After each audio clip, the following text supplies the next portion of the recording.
अस्सलाम वालेकुम दोस्तों देंगे जी इन्फॉर्मेशन जनाब अपना देश पंजाब के नदीम खरड़ वालों चावे का पत्तन दी चावे का पत्तन है जनाब जिला पाकपतन के पानी का बहाव बहुत तेज़ है।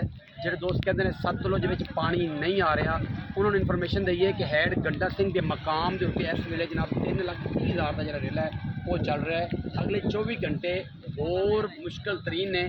पानी का बहुत तेज़ है। सब तो वड्डी मुश्किल जी कुदरती आफात में पानी तो है ही है, लेकिन नाल जी बारिश है अबरे रहमत है वो भी इंसानों वास्ते जानवर वास्ते और जोड़े लोग बन मजबूत कर रहे हैं उन्होंने वास्ते जनाब जहमत बन चुकी है।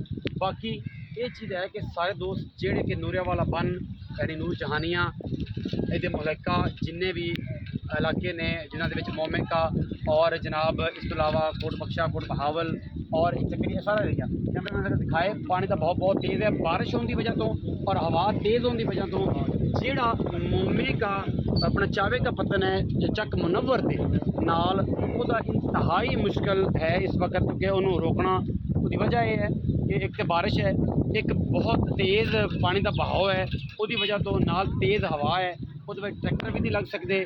पानी जोड़ा है वो बिल्कुल शिद्दत नाल वो जो बन बनाते पे हैं वो वाले जनाब स्पीड ना जा रहे हैं।